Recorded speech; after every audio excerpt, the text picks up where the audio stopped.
शुभ दिवस। नमस्कार साथियों, आज हमारे समाज में एक भ्रांति फैली हुई है कि ये देह रोगालय है।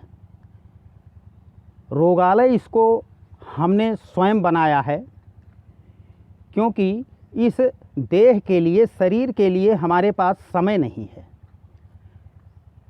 अब आप देखिए, भगवान शिव योगी हैं, भगवान कृष्ण योगी हैं, भगवान श्री राम योगी हैं। क्या कभी किसी शास्त्र में, वेद में उनके रोगी होने की चर्चा है? और ये तो रही बहुत पुरानी बात। आप आ जाइए वर्तमान परिवेश में, हमारे माननीय प्रधानमंत्री जी योगी हैं, माननीय योगी आदित्यनाथ जी योगी हैं, और बाबा रामदेव जी योग ऋषि हैं। क्या इन लोगों के शरीर में कहीं कोई बीमारी की चर्चा है? कभी नहीं। तो साथियों, ये शरीर रोगालय नहीं है, ये शरीर देवालय है, शिवालय है। हम इसके लिए समय नहीं निकाल पाते हैं, इसलिए दवाइयों का इस्तेमाल करते करते इसको औषधालय बना लेते हैं। तो हम ये चाहेंगे कि रोज़ सुबह सुबह आप लोग खाली पेट 10 मिनट 15 मिनट का समय देकर अपने शरीर को देवालय बनाइए, शिवालय बनाइए। और शास्त्रों में भी इसकी चर्चा है कि ये रोगालय नहीं है।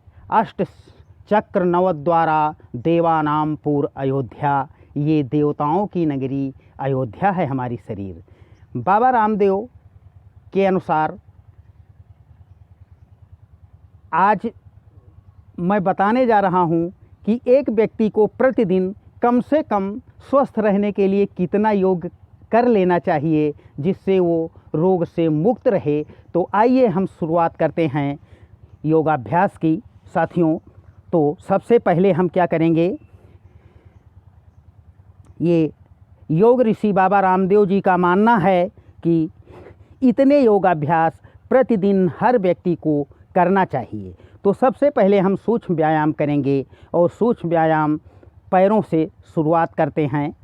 देखिए, ये एड़ियाँ पीछे आएंगी, पंजे आगे की तरफ तनेंगे, पुनः एड़ियाँ आगे जाएंगी, पंजे हमारे जितना संभव होगा उतना पीछे की तरफ आएंगे, पैर हमारे ज़मीन से लगे हुए होंगे। इस तरह देखिए, इसको हम एड़ियों में हमारे जब घर्षण होता है तो एक सियाटिका नस होती है, उसमें ब्लॉकेज होने से साटिका नामक बीमारी हो जाती है। उसके लिए एड़ियों का में घर्षण होना बहुत आवश्यक होता है, और इससे लाभ भी मिलता है। ये उसके बाद में इसी को हम राउंड में मूव करेंगे। जैसे देखें आप, इस तरह पैर दोनों हमारे ज़मीन से लगे हुए होने चाहिए। इस तरह ये पैरों के लिए व्यायाम है, संपूर्ण पैरों के लिए। फिर क्लॉकवाइज, उसके बाद एंटी क्लॉकवाइज इसको हम करते हैं। ये उसके बाद में थोड़ा सा एक एक करके इस तरह से समझ लीजिए कदम ताल कर लेते हैं पैरों का ये, और उसके बाद में दोनों एक साथ करते हैं ये।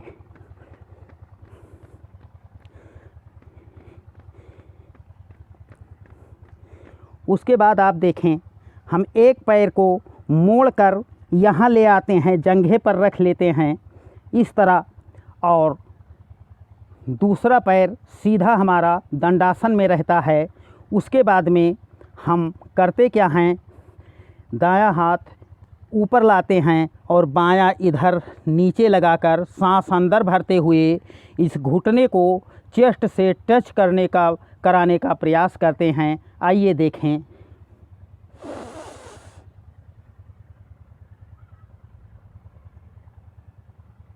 सांस छोड़ते हुए वापस पुनः हाथों की स्थिति बदलकर घुटने को ज़मीन से टच कराने का प्रयास करेंगे। इस तरह ये ये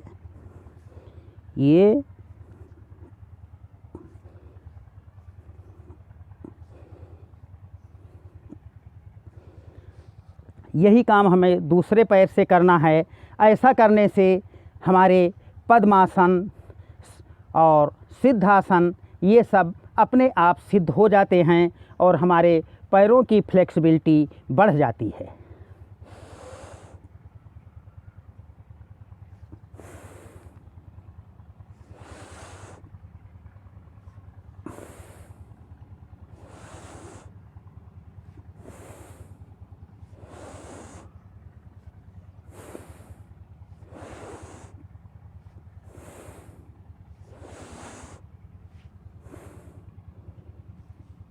इस तरह दोनों पैरों को हम तलुओं को एक में मिलाकर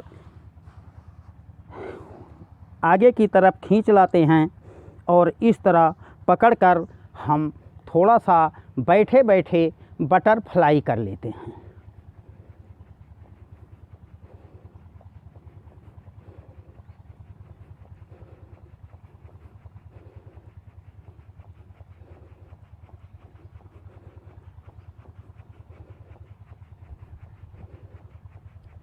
इससे बटरफ्लाई करने से हम जितने आसन करते हैं हमको दिक्कत होती है, क्योंकि पैरों की हमारे फ्लेक्सिबिलिटी कम होती है।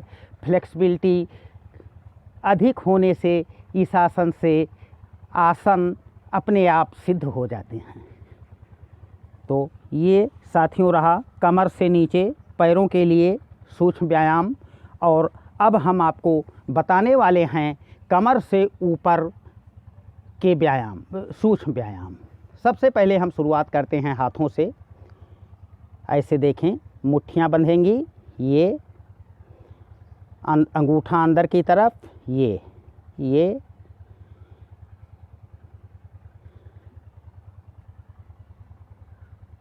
पुनः दोनों मुट्ठियाँ एक तरफ एक में मिली हुई, और इसको सीधे कलाइयों को मोड़ेंगे, हाथ सीधा रहेगा इस तरह।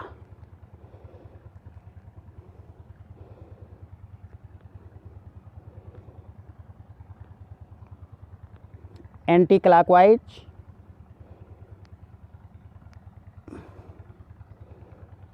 ये पुनः हाथों को शोल्डर पर रखेंगे, उंगलियां टच रहेंगी, और उसके बाद में दोनों हाथों को गोल गोल घुमाएंगे।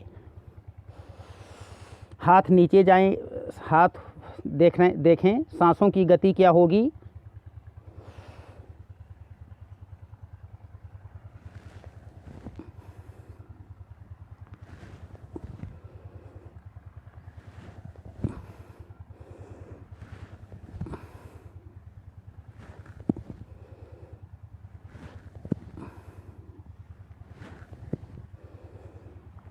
इसके बाद एंटी क्लॉकवाइज,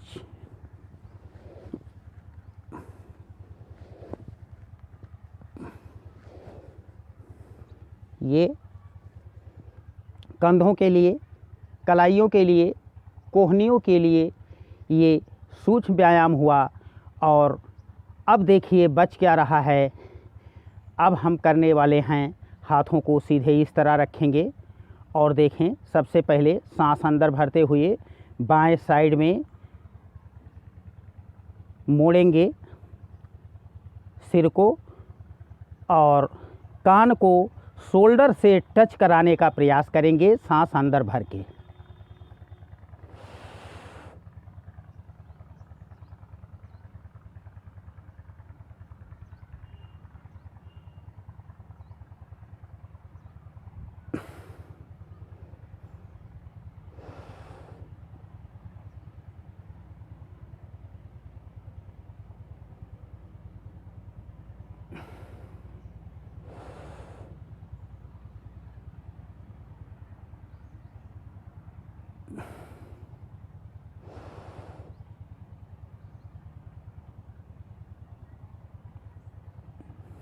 तीन से लेकर 5 बार, 7 बार, 10 बार तक इसको करना है। उसके बाद में हम अब जो करने वाले हैं वो है हमारे सर्वाइकल के लिए और कंधों के लिए कहीं कोई नसें दबी हैं उनके लिए देखिए करेंगे ग्रीवा संचालन आसन।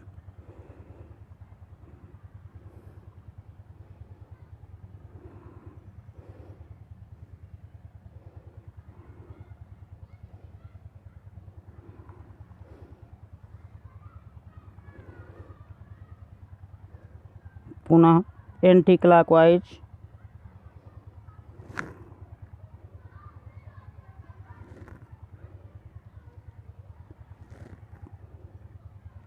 ये 3 राउंड से लेकर 5 राउंड, 7 राउंड, 10 राउंड तक इसको करना।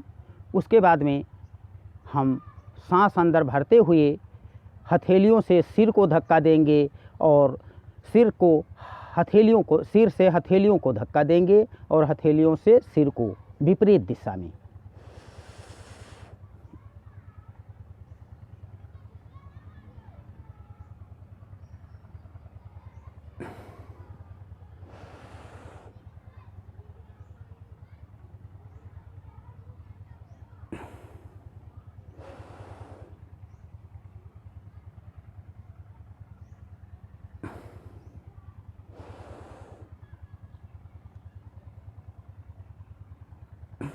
तीन से 5 बार इसको करेंगे। उसके बाद में दोनों हथेलियां इंटरलॉक करेंगे इस तरह,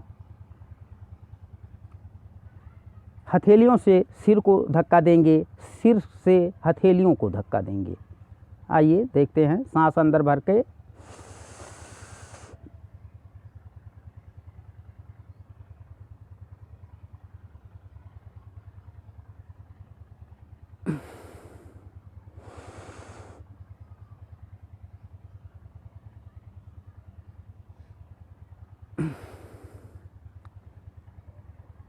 ठीक आगे से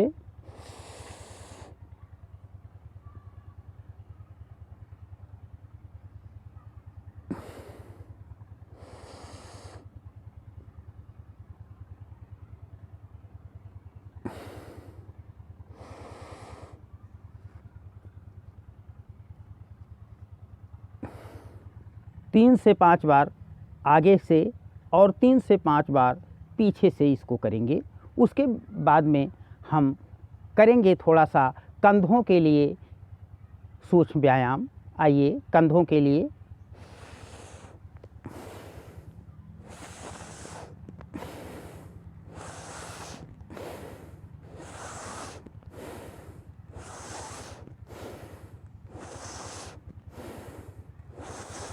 एंटी क्लॉकवाइज,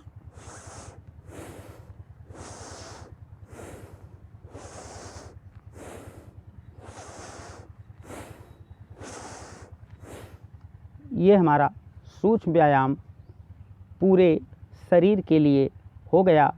और इसके बाद में 2 प्राणायाम 3 प्राणायाम ऐसे हैं जो हर व्यक्ति को करना चाहिए। मैं प्रयास करूँगा, वीडियो तो लंबा हो रहा है लेकिन मैं प्रयास करूँगा कि जो 5 प्राणायाम आवश्यक हैं उसको हम आपको बता सकें।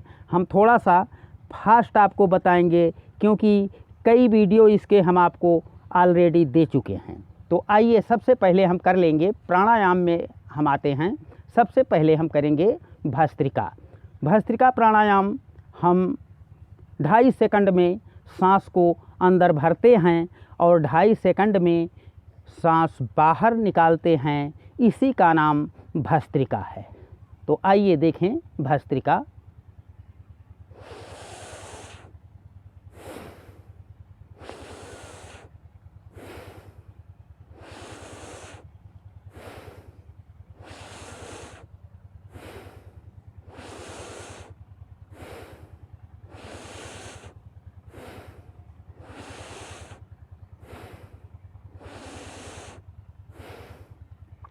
भस्त्रिका प्राणायाम के विषय में आपको ज़्यादा बताने की ज़रूरत नहीं है। ये सीधे फेफड़ों को हमारे फौलादी बनाता है और हमारे जब हम साधारण सांस लेते हैं तो साधारण सांस में 450 ml ऑक्सीजन हमारे फेफड़ों को मिल पाता है।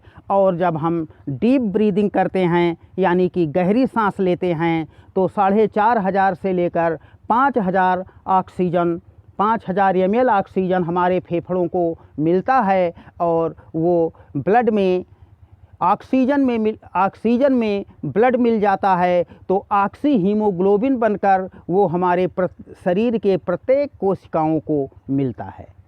तो ये रहा भस्त्रिका प्राणायाम फेफड़ों को फौलादी बनाने के लिए, कफ रोग के लिए। अगला प्राणायाम जो हम करेंगे उसको धरती की संजीवनी कहा गया है। कोई ऐसे बीमारियां नहीं हैं जो कपालभाति से दूर ना होती हों। एक प्राणायाम 100 तरह की बीमारियों को समाप्त कर देता है, वात पित्त कफ को सम रखता है। ये हम करेंगे भस्त्रिका प्राणायाम। हम इस रेशियो से करते हैं कि 1 सेकंड में 1 स्ट्रोक लगाते हैं और 1 मिनट में 60 स्ट्रोक लग जाता है। तो आइए देखें कपालभाति।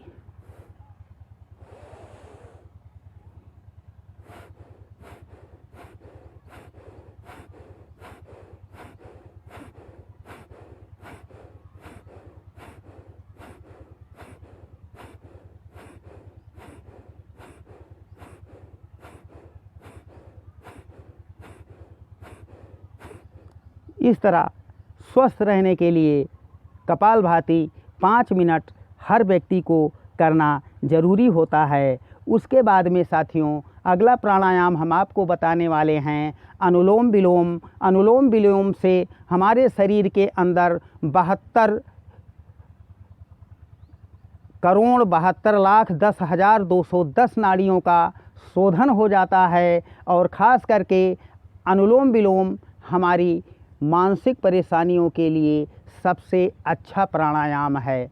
तो आइए हम करते हैं अनुलोम विलोम। दाईं नासिका दाएं अंगूठे से बंद, बाईं से सांस अंदर भरेंगे गहरा,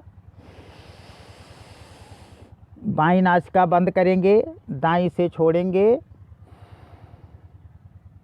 पुनः दाईं से सांस अंदर भर लेंगे, बाईं से बाहर,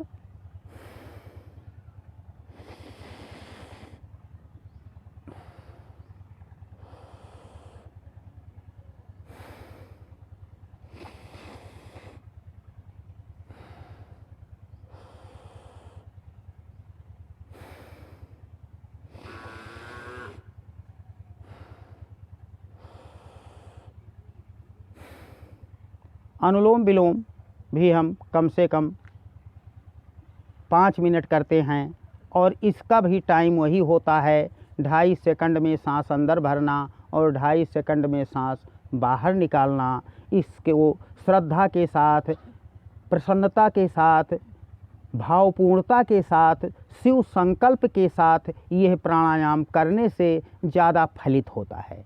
उसके बाद में साथियों हम मेंटल प्रॉब्लम के लिए, मानसिक स्वास्थ्य के लिए आपको बताने वाले हैं सबसे पहले भ्रामरी प्राणायाम। भ्रामरी में हम करते क्या हैं, ओंकार का नाद भ्रमर की तरह करते हैं। भ्रमर का मतलब हुआ भंवरा। सांस अंदर लेकर फिर गले से भ्रमर की तरह, भंवरे की तरह आवाज़ निकालते हैं। देखिए कान बंद, इस तरह अंगूठे से दोनों तर्जनी उंगलियां आज्ञा चक्र पर, शेष 3 उंगलियां नासिका के साइड में, सांस गहरा भरेंगे,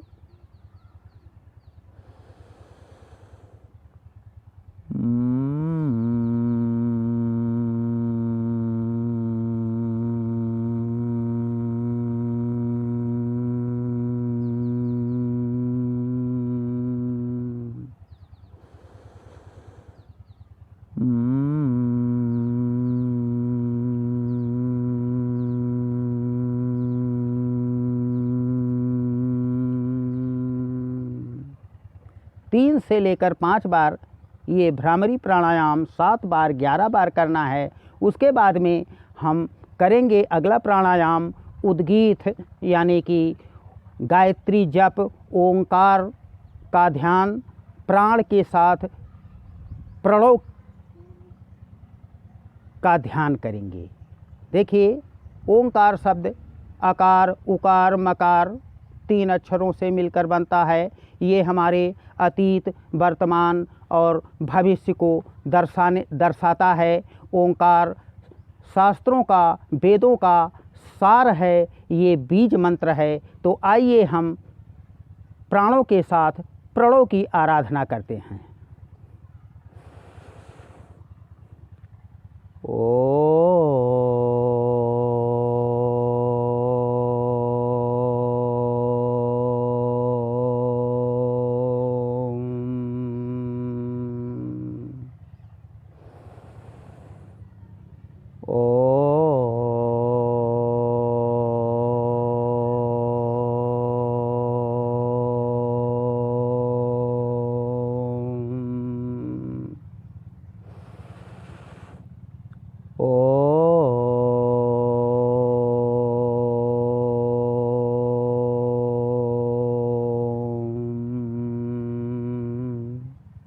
ओंकार का जप करते करते हम मौन हो जाते हैं, ओंकारमय हो जाते हैं।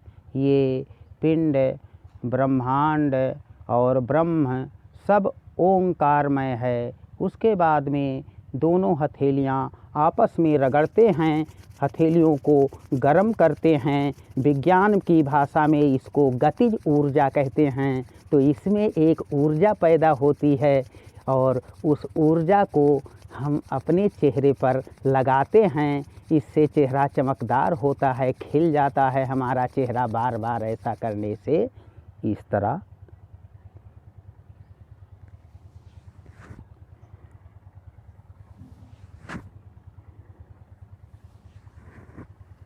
तो साथियों, आज का वीडियो थोड़ा लंबा हो रहा है, लेकिन आपको प्रसन्नता इस बात की होनी चाहिए कि आपको कहीं फिर साइड में नहीं झांकना है, अगल बगल। आप फुल पैकेज आपके फुल बॉडी के लिए हमने आज देने का प्रयास किया है। और इसी तरह के वीडियो पाने के लिए अगर आपने अभी तक वैदिक मंच बहराइच को सब्सक्राइब नहीं किया है तो आज ही सब्सक्राइब कर लें, जिससे स्वास्थ्य की ये निःशुल्क सेवाएं अधिक से अधिक लोगों तक पहुंचाई जा सकें। शुभ दिवस, नमस्कार।